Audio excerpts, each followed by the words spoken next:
Good morning. So, nandito ako ngayon sa Barangay Mercedes. Malapit to sa Diversion Road going to Cabaluay. So, project update ako na sa single story house yung ginagawa namin ngayon dito na bayo. So, ito na ngayon siya. May roofing na siya at may mga division na.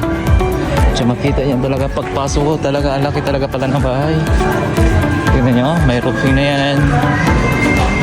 May roofing na, tapos nag-start na rin sila ito ng paring karat ceiling. Ayan. Nagpa-plastering yung mga ngayon workers. Alam mo sila ako na plastering na. Plastering na.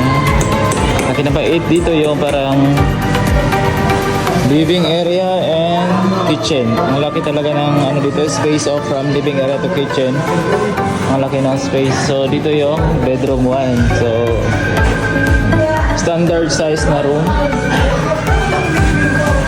Tapos dito yung bedroom 2. Ayan o. Laki ng mga window. Tapos ito yung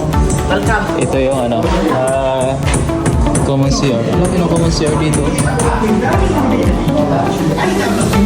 Tapos ito yung master bedroom. So ito yung CR sa master bedroom.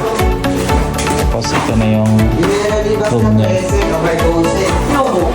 Naka-plastering na sila mga workers ng may ceiling. Laki ng bahay pala. 100 square meters. Sobrang laki. Yung living area lang nito.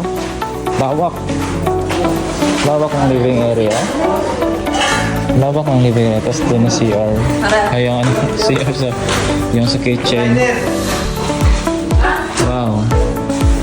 So at least mayroon tayong progress. Sa last video ko, wala pa yung roofing, wala pa ceiling, wala pa plastering, parang hollow block talaga. Parang hollow block. Tapos wala pang mga division. Ngayon may mga division na. So, ang laki ng improvement. So yun lang, kung plano nyo na may example, plano nyo na magpa-construct ng bahay at wala kayo makita na constructions, contractor dito sa Zamboanga City or constructions company, isa po ako na makakatulong sa inyo na matupad yung dreamers nyo po. So far, hindi lang po kami sa house construction, no? Gumagawa din po kami mga apartment, boarding house, ano pa ba? Mga rest. Last time yung pinuntahan namin sa La Paz, yung rest house doon. Check nyo lang po yung video ko dyan. Naka-metal cladding na yun. Kahit metal cladding din yung bahay, din namin yan.